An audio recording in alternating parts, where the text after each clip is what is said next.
तो बच्चों पिछले लेक्चर में हमने नाइट्रिक अम्ल की बनाने की प्रयोगशाला की थी, उसका परिचय और औद्योगिक विधियाँ पढ़नी थी। आज हम पढ़ेंगे नाइट्रिक अम्ल के भौतिक गुण और उनके रासायनिक गुण। ठीक है, नाइट्रिक अम्ल बना तो लिया हमने, अब वो नाइट्रिक अम्ल किन और कंपाउंडों से क्रिया करके क्या क्या हमको प्रोडक्ट देता है, हम ये आज ये देखेंगे। तो भौतिक गुण में नाइट्रिक अम्ल एक रंगहीन द्रव है जो जिसमें बहुत तीक्ष्ण गंध आती है। ठीक है, और ये वायु की उपस्थिति में अपने ऑक्साइड्स में टूटता रहता है, जैसे नाइट्रोजन डाइऑक्साइड, नाइट्रिक ऑक्साइड में टूटता रहता है। यही कारण है कि इसमें से जो है धुआं निकलता रहता है। नाइट्रिक अम्ल जो है बहुत तीव्र संक्षारक है, अगर त्वचा पे गिर जाए तो वो फफोले डाल देता है और उनमें बहुत दर्द होता है, पीलादायक फफोले डाल देता है। तो ये इसके भौतिक गुण थे। देन है रासायनिक गुण। तो नाइट्रिक अम्ल जो है, क्योंकि वो अम्ल है तो अम्ल की प्रॉपर्टी है कि वो क्षार से क्रिया करके क्या बनाते हैं, लवण बनाते हैं। ठीक है, तो पहला तो इसकी केमिकल प्रॉपर्टी यही हो जाएगी, वो किसी बेस या क्षार के साथ क्रिया करके क्या बनाएगा, लवण बनाएगा। तो पहली प्रॉपर्टी हम यही देखते हैं कैसे करता है। तो क्षार में सबसे ज़्यादा जो क्षार आपको पॉपुलर है वो आप जानते हैं, हम ये बोलेंगे NaOH। तो हम HNO3 की क्रिया किससे कराएंगे, क्षार से। ठीक है, तो क्या बनेगा, लवण बनेगा। ओके, अब ये पॉजिटिव हिस्सा है, ये नेगेटिव हिस्सा है, तो क्या बनेगा NaNO3, इसके ऊपर प्लस इसके ऊपर माइनस, एक काट दिया प्लस, एक हाइड्रोजन को वैसे क्या बनाएगा। और आप जानते हो अम्ल और क्षार क्रिया करके इस क्रिया में क्या होता है, जल अवश्य बनता है। ठीक है, जल के अलावा जो पदार्थ शेष रह जाता है वो हमारा क्या कहलाता है, लवण कहलाता है। ये ही लवण की डेफिनेशन भी है कि अम्ल और क्षार की क्रिया के उपरांत बना पदार्थ लवण कहलाता है, जल को छोड़कर। ठीक है, अब दूसरा है इसमें ये विभिन्न धातु हाइड्रोक्साइडों और उनके कार्बोनेटों और ऑक्साइडों से भी क्रिया करके क्या बनाता है, इसके नाइट्रेट बनाता है। आप देखिए कैसे करता है। जैसे धातु हाइड्रोक्साइड में मान लीजिए आपका फेरिक हाइड्रोक्साइड है, तो पहला ए नाइट्रिक अम्ल या फेरिक हाइड्रोक्साइड से कर लीजिए, फेरिक Fe, आयरन पे +2 होता है तो फेरस होता है, +3 होता है तो क्या होता है, फेरिक होता है। तो फेरिक, तो है फेरिक हाइड्रोक्साइड FeOH का होल थ्राइस। ठीक है, अब अणुसूत्र बनाना अगर आपको नहीं आता है तो आप बेसिक ऑफ केमिस्ट्री की 3 वीडियोस पड़ी हुई है, उनको आप देखिए, तब इनको आप सीखिए। बार बार वही बताने में पूरी लंबा हो जाएगा। तो फेरिक हाइड्रोक्साइड अणुसूत्र और समीकरण बनाना मैंने बता दिया है। तो फेरिक हाइड्रोक्साइड की क्रिया किससे करते हैं, HNO3 से। ठीक है, तो वही बात है, ये पॉजिटिव हिस्सा है, ये नेगेटिव हिस्सा है FeNO3। अब इसमें 3 होता है, इसमें 1 होता है, क्या बनेगा, होल थ्राइस प्लस H को OH की तरह क्या बना लेगा, जल H2O। ठीक है, बैलेंस कर लीजिए। या नाइट्रेट कितने हैं, 3, यहाँ 1 है नाइट्रेट, इसको 3 से कर दीजिए। अब हाइड्रोजन आपका किधर 3 और 3 कितना हो गया, 6, तो इसको 3 से कर, 3 दूनी 6। अब Fe कितना है, 1 Fe को ऑक्सीजन देख लीजिए आप, 3 और 3 दिया 9, 12, 3 दिया 9, 3 12, सही हो गया बी। इनके कार्बोनेटों के साथ, जैसे कैल्शियम कार्बोनेट है, तो कैल्शियम कार्बोनेट की क्रिया नाइट्रिक अम्ल से करिए।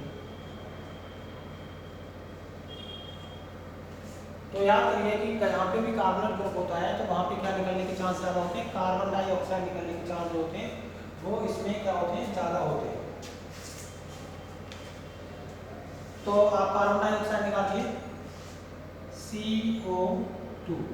ठीक है, अब CO2 निकाली तो एक ऑक्सीजन बची, उसको हाइड्रोजन लिखना है, क्या बनाएंगे, जल। ठीक है, और कैल्शियम पॉजिटिव है, NaNO3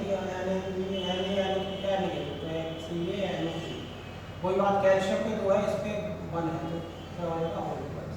ठीक है, नाइट्रेट 2 है, इसको 2 से मल्टीप्लाई कर दीजिए। अब आपका हाइड्रोजन 2 हो गया, कैल्शियम 1 है, कैल्शियम 1 है, कैल्शियम 1 है, नाइट्रेट 2 है, नाइट्रेट 2 है, हाइड्रोजन 2 हाइड्रोजन 2 है, ऑक्सीजन आपका 3 है, ऑक्सीजन 2 दिया 6 और 3 9, 2 दिया 6 और 3 9। इसके बाद करना है हमको बेरियम से। तो सेम ऐसे ही हो जाएगा, क्योंकि इस कैल्शियम की और बेरियम की वैलेंसी सेम होती है, कोई चेंज नहीं करना है, केवल कैल्शियम की जगह बेरियम लिख देना। बिल्कुल उसी तरीके से सेम बन जाएगा। जब बैलेंस ही सेम होती है तो कंपाउंड्स वही बन जाएंगे।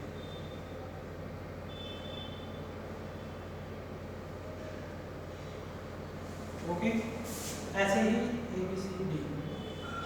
वो कह रहा है जिंक कार्बन ऑक्साइड, जिंक चाहे कैल्शियम हो चाहे जिंक हो, चाहे कैल्शियम है चाहे जिंक है चाहे आपका बेरियम, दोनों की वैलेंसी 2 होती है, तो सेम उसी तरीके से कंपाउंड बन जाएगा, कोई दिमाग लगाना ही नहीं।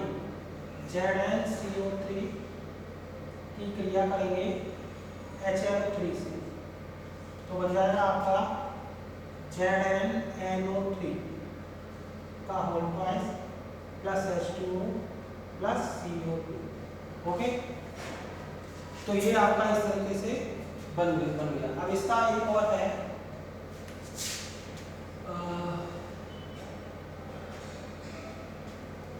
ऑक्साइड, मैं यहाँ कर रहा हूँ DE, यहाँ पे लगेगा E के बाद कॉपर ऑक्साइड के साथ, कॉपर ऑक्साइड की नाइट्रिक हम इसे करेंगे HNO3। ठीक है, तो ये क्या बनेगा, वही हाइड्रोजन को ऑक्सीजन दिख रहा है, क्या बनेगा जल, कॉपर को नाइट्रेट दिख रहा है, कॉपर पॉजिटिव था नाइट्रेट नेगेटिव, तो कॉपर नाइट्रेट CO3 का होल ट्वाइस। ठीक है, अब यहाँ पर नाइट्रेट 2 हो गया तो 2 कर दीजिए, हाइड्रोजन 2 है, बाकी सब चीज बैलेंस है, तो इस तरीके से कॉपर नाइट्रेट बनेगा। तो डी के बाद ये मैंने यहाँ पे कर दिया है, यहाँ से आप बता लेते हैं। अब आएगा आपका साधारण तापमान, ये जो होता है वो इनके नाइट्रेट्स में टूटता रहता है। ठीक है, साधारण तापमान के अपने नाइट्रेट्स में टूटता रहता है, तो किसमें टूट जाएगा ये HNO3 नाइट्रोजन डाइऑक्साइड। ठीक है, चल आप देखो नाइट्रोजन डाइऑक्साइड में टूटेगा तो एक ऑक्सीजन बचेगी, और ऑक्सीजन को हाइड्रोजन दिख रही है तो क्या बनाएगा, वो जल बनाएगा। तब जल बनाओगे तो हाइड्रोजन 2 हो जाएगा, तो आपको 2 से मल्टीप्लाई करना पड़ेगा, नाइट्रोजन 2 हो गया तो 2 से मल्टीप्लाई करना पड़ेगा, हो गया 2 3 6, 2 2 4 5, एक ऑक्सीजन बची। अब ऑक्सीजन को परमाणु रूप में लिखना है तो O2। ठीक है, अब आपके पास 2 रास्ते हैं, यहाँ पे इसको हाफ से कर दो, अगर हाफ से नहीं कर रहे हो, अब इसको पूर्ण संख्या बनाने के लिए आपको 2 से गुणा करना पड़ेगा, तो पूरी समीकरण को आपको 2 से गुणा करना पड़ेगा। तो यहाँ 2 से गुणा करोगे तो 1 हो जाएगा, यहाँ 2 से गुणा करोगे तो 2 हो जाएगा, 2 दूनी कितना हो जाएगा 4, यहाँ कितना हो जाएगा 2 दूनी 4। बैलेंस कर लीजिए, हाइड्रोजन 4 है, हाइड्रोजन 4 है, नाइट्रोजन 2 है, नाइट्रोजन 4 है, नाइट्रोजन 4 है, 4 3 12, 2 4 8, 2 10 2 12 ऑक्सीजन। ठीक है, बराबर। इसके बाद है ऑक्सीकारक, ऑक्सीकारक ये प्रबल ऑक्सीकारक है। ठीक है, तो सांद्र के साथ तो ये नाइट्रोजन डाइऑक्साइड निकालता है और नवजात ऑक्सीजन देता है, और तन के साथ ये नाइट्रिक ऑक्साइड निकालता है और नवजात। कैसे तोड़ता है वो बता रहा हूँ। सांद्र के साथ HNO3 हम ये मिलता है, किसमें टूटेगा NO2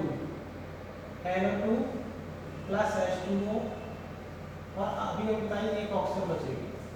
बैलेंस कर दीजिए, यहाँ 2 है, 2 से मल्टीप्लाई कर दीजिए, ये 2 है, 2 से मल्टीप्लाई कर दीजिए। फिर तन में टूटता है ये इस प्रकार से HNO3 NO2 and nitric oxide plus जल और प्लस नवजात, कितनी नवजात ऑक्सीजन 2 है, 2 से मल्टीप्लाई कर दीजिए, तो नाइट्रोजन 2 हो गया, तो इसको 2 से मल्टीप्लाई कर दीजिए। अब ऑक्सीजन देखिए 2 3 6, 2 और 1 3, मतलब 3 बचे। इसका मतलब इस रिएक्शन में 3 नवजात ऑक्सीजन निकलती है। ठीक है, अब आते हैं धातुओं के साथ क्रिया। सल्फर एक क्या है धातु, तो सल्फर के साथ ये क्रिया करके क्या बनाती है, सल्फ्यूरिक अम्ल बनाती है। कैसे बनाती है ये इंटरेस्टिंग है, इसको देखिए। हम अभी कर रहे हैं सांद्र के साथ, तो सांद्र नाइट्रिक अम्ल के साथ करेंगे, तो सबसे पहले सांद्र के साथ करेंगे तो ये रिएक्शन शुरू करेंगे HNO3, तो आप तोड़ेंगे 2NO2 प्लस H2O प्लस नवजात ऑक्सीजन। ठीक है, इसकी क्रिया कैसे करेंगे, सल्फर से। तो सल्फर जो है वो ऑक्सीजन से क्रिया करेगी, नवजात ऑक्सीजन से, और सल्फर ट्राइऑक्साइड गैस बनाएंगे। ठीक है, तो यहाँ पे 3 से मल्टीप्लाई कर दीजिए, और ये सल्फर ट्राइऑक्साइड गैस है, तो आपको सल्फ्यूरिक अम्ल बनाना है H2SO4।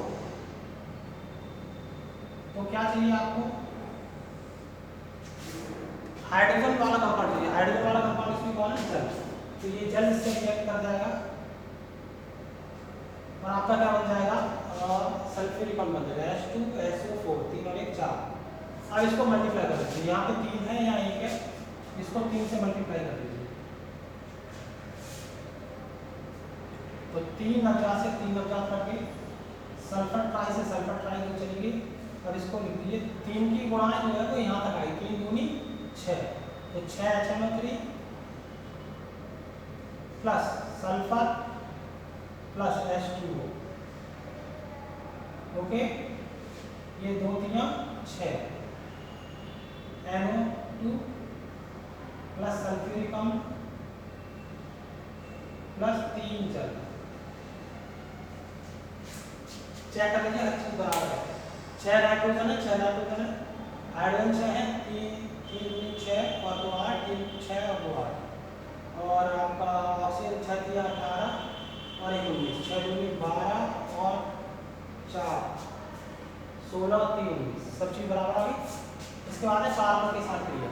तो जब ये कार्बन से क्रिया करती है तो क्या बनाती है, कार्बन डाइऑक्साइड बनाती है। कैसे, यही समीकरण लिखेंगे, पहले सांद्र के साथ यही समीकरण। तो 2HNO3 को तोड़िए, 2NO2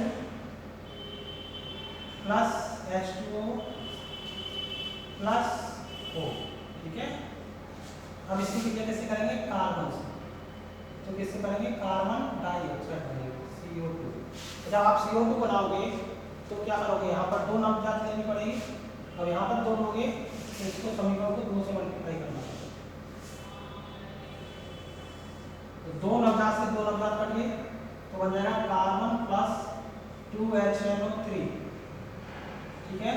तो बन गया 4NO3, सॉरी 2 दूनी 4, तो यहाँ पे कितना है 4 HNO3 एंड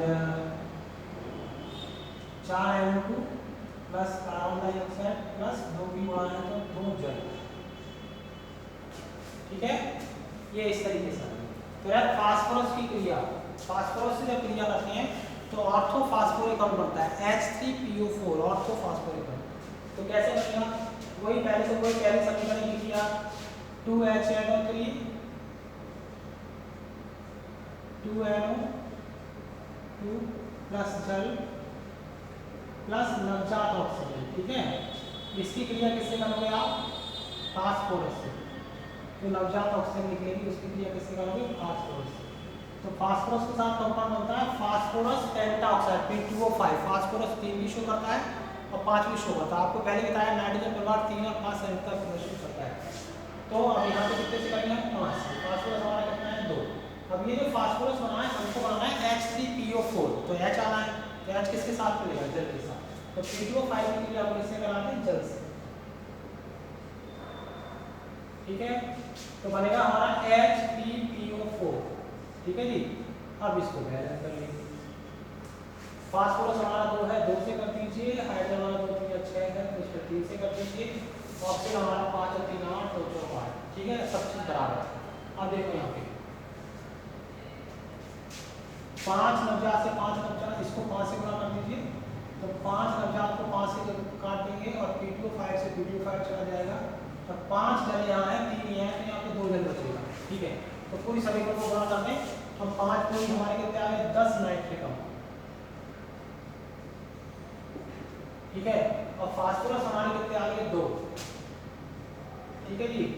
और 5 दूनी 10 नाइट्रोजन डाइऑक्साइड, और हमारा देखो 3 जल लिए थे, 5 लिए हैं, तो यहाँ पे हमारे कितने जल बचेंगे, 2 जल, ठीक है जी। और हमारा ये बचा ऑर्थोफास्फोरिक अम्ल H3PO4 बन गया। ऐसे ही बनता है आयोडीन के साथ, सेम ऐसे ही बनता है आयोडीन अम्ल। तो पहले तो ये समीकरण करनी है, 2HNO3 okay, 2NO2 plus H2O plus नवजात ऑक्सीजन, ठीक है। तो ये किससे क्रिया करेगी, आयोडीन से, बनेगा I2O5, तो इसको 5 से गुणा कर दीजिए, I2O5 अम्ल बनना है तो जल चाहिए, हाइड्रोजन चाहिए विकल्प में है HiO3। ठीक है, आप देखो आयोडीन कितनी है 2, यहाँ पर 1 है तो 2 से कर दीजिए, हाइड्रोजन 2 है 5 और 1 6 सब चीज बराबर। अब यहाँ पर कोई बात नहीं, यहाँ पर 5 लग जाता है तो इसको कितने से करोगे 5 से करोगे तो 5 से 5 चला जाएगा, I2O5 से I2O कैंसिल हो जाएगा, बाकी आप कर लीजिए 5 दूनी 10 HNO3। ठीक है, और I2। ठीक है, अब ये जल तो यहाँ पे 5 है तो 4 बच जाएगा, 5 दूनी 10 NO2 plus okay 2HiO3 plus 5 डलिए 1 डलिए तो उधर कितने बचे आएंगे 4। तो आप चेक कर लीजिए सब बराबर है, 10 नाइट्रोजन 10 नाइट्रोजन है, आयोडीन 2 है, आयोडीन 2 है, आपकी ऑक्सीजन देखिए 10 30 2 20 और 6 और 4 10 बराबर है 30 है। तो इस तरीके से हमारा ये आपके इसके भौतिक गुण हो गए। इसका सबका स्क्रीनशॉट ले लीजिए, फिर मैं आपको आगे का बताता हूँ।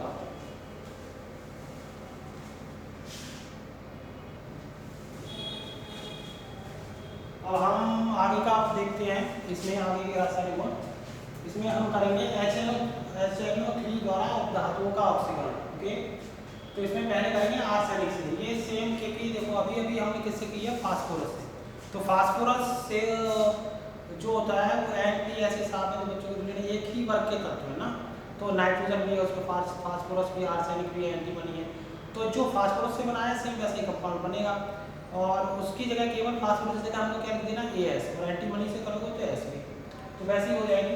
एक बार करके देख लेते हैं, जैसे नाइट्रिक अम्ल है तो नाइट्रिक अम्ल HNO3, ठीक है, तो 2NO2 plus H2O plus तमसात oxygen. ठीक है, इसकी क्रिया कैसे करेंगे आर्सेनिक से, तो AS प्लस O, वहाँ क्या बना था phosphorus, phosphorus pentoxide AS P2O5, यहाँ पे क्या बनेगा AS2O5।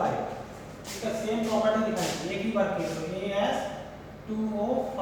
ठीक है जी, तो यहाँ कितने लेने पड़ेंगे 5, तो वही अब आर्सेनिक के साथ उसके साथ हम लोग आर से फास्फोरिक अम्ल बनाया था, यहाँ पे आर से में सम बनाएगा, तो क्या लेना पड़ेगा हम बनाएगा तो जल, तो वहाँ क्या बना था H3PO4, तो यहाँ क्या बन जाएगा H3AsO4।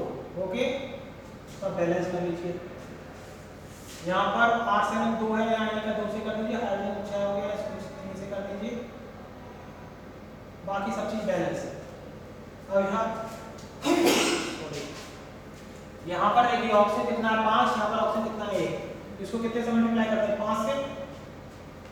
ठीक है, तो 5 से 5 चला गया। ओके, अब इसको कर लीजिए, देख लीजिए, तो यहाँ पे कितने से करेंगे आप, यहाँ पे 2 हाइड्रोजन 2 से करेंगे, तो 5 में कितना हो जाएगा 10 HNO3। ठीक है, इससे ये चला जाएगा, तो आर्सेनिक इसी कर लीजिए, और 3 है उधर 5 है, तो इधर कितने बचे आएंगे 2 H2O।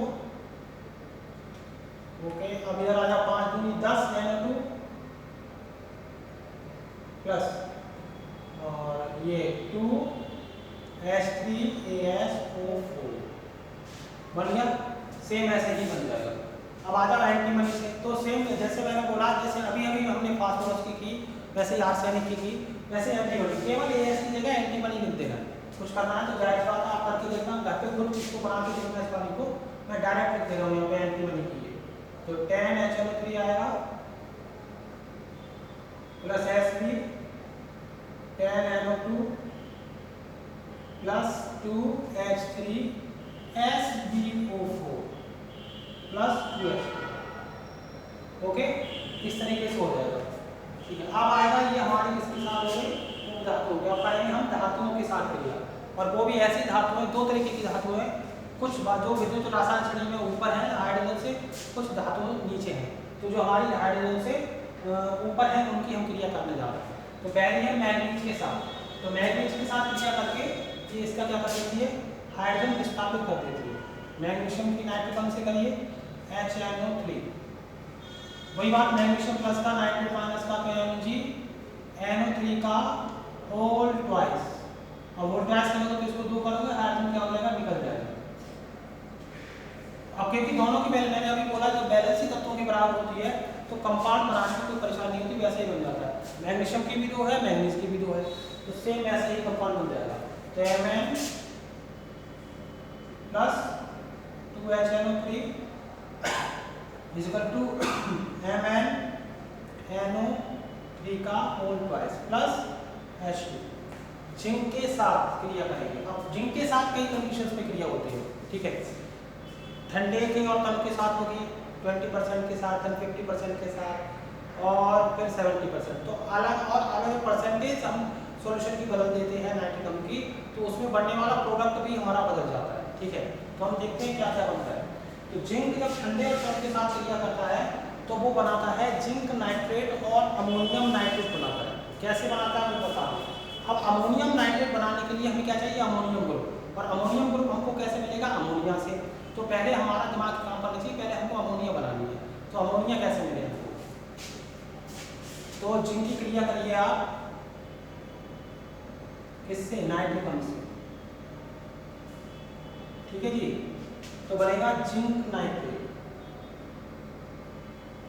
ओके।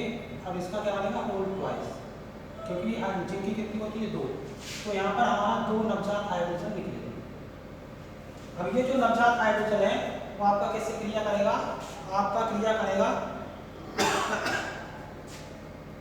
नाइट्रिक अम्ल से। किससे क्रिया करेगा नाइट्रिक अम्ल से। तो नवजात हाइड्रोजन की क्रिया करा दीजिए नाइट्रिक अम्ल से। हमारा ध्येय क्या है अमोनिया को प्राप्त करना, ताकि हमको अमोनियम ग्रुप मिल सके और जिससे हम नाइट्रेट बना पाए। तो अमोनिया बन गया। अमोनिया बनाने के लिए नाइट्रोजन हाइड्रोजन चाहिए, हाइड्रोजन का ऑक्सीजन देगा, क्या बनेगा जल, ठीक है जी। बैलेंस कर दीजिए। ऑक्सीजन 3 है तो इसको 3 से कर दीजिए, ठीक है। कितना हो गया 6, इसको 2 से कर दीजिए। तो नाइट्रोजन 2 हो गया, नाइट्रोजन 2 हो गया, ऑक्सीजन हमारा 2 दिया 6, तो ये हो गया 3 दूनी 6।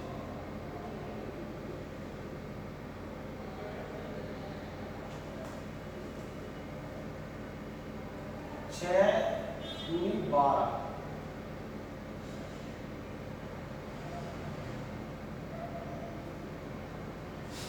ठीक है। यहाँ 12 तो कितने कर देना है 10, 12।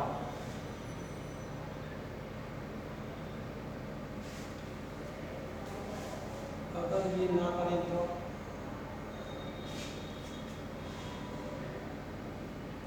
इसको 3 से कर दीजिए, 3 दूनी 6, 3 दूनी 6 और 3 9, 9 में एक यहाँ है, इसको कितने से कर दें 8 से। तो नाइट्रोजन लेगा, नाइट्रोजन लेगा, ऑक्सीजन 3 है, ऑक्सीजन आप सब पहले से। तो अब यहाँ 8 कर दिया, यहाँ 2 है तो कितने से करेंगे 4 से। अब अमोनिया बनेगा। अमोनिया की क्रिया फिर से कर दीजिए नाइट्रिक अम्ल से, ठीक है HNO3। तो क्या बन जाएगा ammonium nitrate.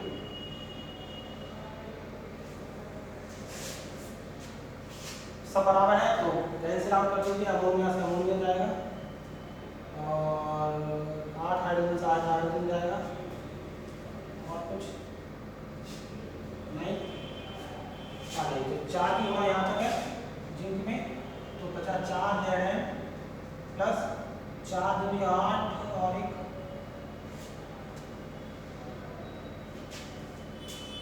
9 HNO3।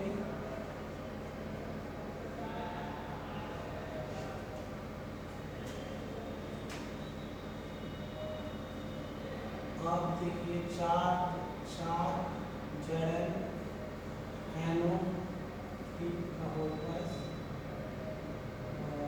NH4 plus क्या बचा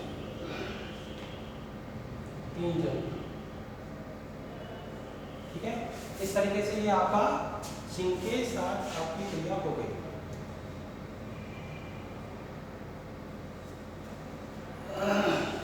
चार दूनी 8 और 9 एक 10। ठीक है, अब आ जाओ इधर। ठंडे वातावरण E20 के साथ चलाने पर नाइट्रस ऑक्साइड मिलता है। क्या मिलता है? नाइट्रस ऑक्साइड मिलता है। तो पहले तो कोई जिंक नाइट्रेट बनाइए, तो HNO3 क्रिया आप जिंक से कराइए और बनता है जिंक नाइट्रेट। क्या बनेगा? और नवजात हाइड्रोजन। ओके, अब इसकी क्रिया किससे कराएंगे हम? नाइट्रिक अम्ल से।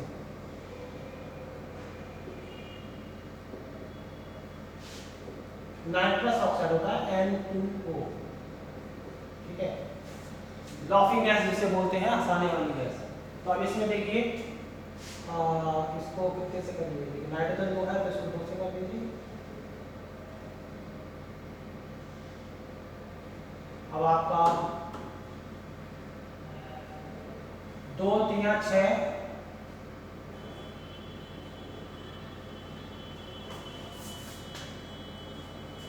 क्या बन जाएगा? Hydrogen H2O। बैलेंस कर लीजिए, नाइट्रोजन 2 है तो 2 3 6, ये किधर है? कितने का? 5 है। 5 दूनी 10, 2 आ गए तो इसको कितने से कर दें? 8 से। चेक कर लीजिए, 2 हाइड्रोजन 8 तो 10 हाइड्रोजन है और 2 3 6, 5 और 6 और नाइट्रोजन बैलेंस है सब। अब इसको काट दें। 49 से क्या चला गया? तो इसको 4 से मल्टीप्लाई कर दीजिए तो 8 से 8 चला जाएगा। तो ये आ गया 4 दूनी 8 और 10 HNO3 प्लस Zn, 4 ZnNO3 का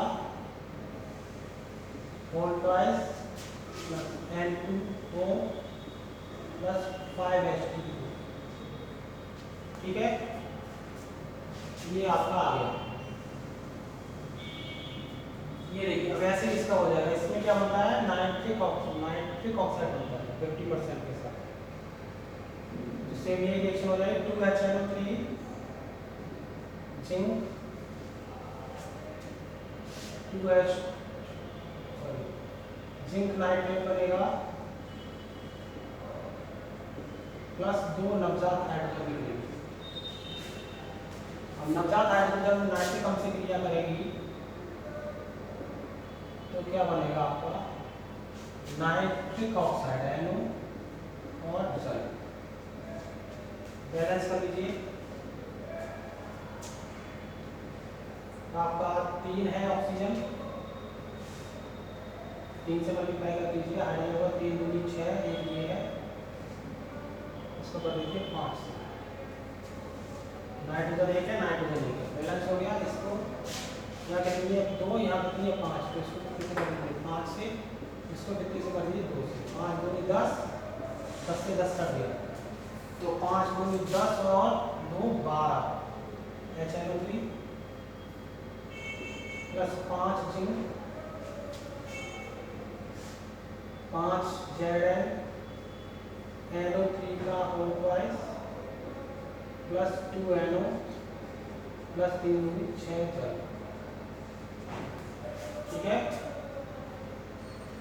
12 हाइड्रोजन है, 6 दूनी 12 हाइड्रोजन है, जिंक 5 है, 3 5 है। ठीक है, बराबर है।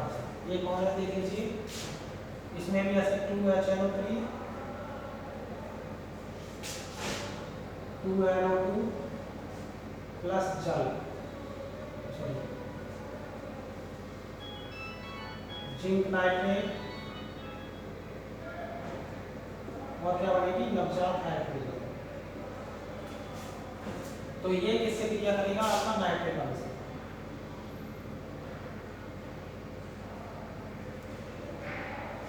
और बनाएगी नाइट्रोजन डाइऑक्साइड और जल। ठीक है, और यहाँ कितने ऑक्सीजन है? 3 ऑक्सीजन है, 3 ऑक्सीजन है। हाइड्रोजन हमारा 2 है, हाइड्रोजन हमारा 2 है, ऑक्सीजन हमारा 3 दूनी 6 हो गया तो इसको 4 से कर दीजिए।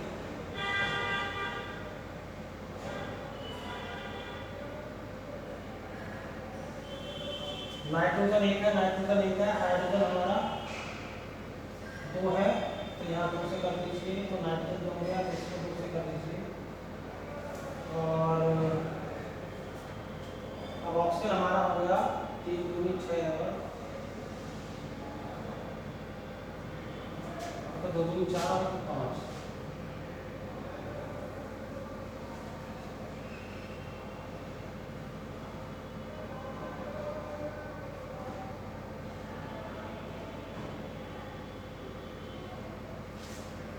हाइड्रोजन 2 है, नाइट्रोजन 1 है, ऑक्सीजन 3 है, ऑक्सीजन 3।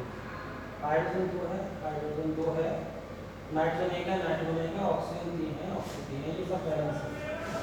तो यहाँ 1 है, तो इसको कितने से कर देंगे? 2 से। ठीक है, अब इसको 2 से कर देगा तो 2 से 2 नंबर हाइड्रोजन कैंसिल हो जाएगा, तो ये होगा 2 ये और 2 ये, 4 नाइट्रोजन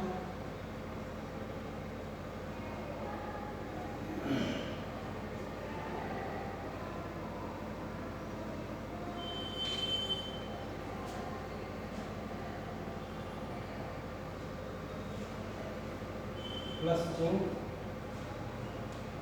जिंक नाइट्रेट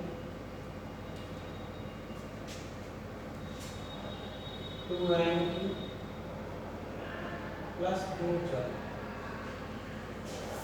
ठीक है, इस तरीके से ये आपका केमिकल इसके रिएक्शन होगा। इसका आप स्क्रीनशॉट ले लीजिए, फिर मैं आगे बताता हूँ।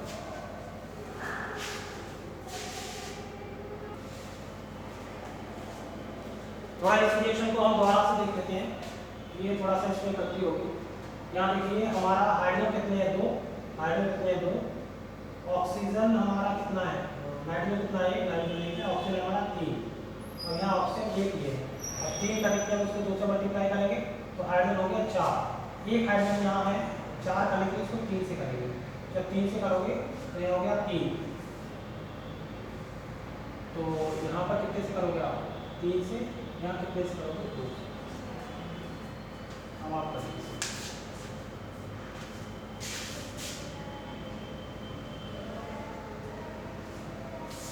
तो 3 दूनी 6 और 2 8 HNO3 प्लस 3Zn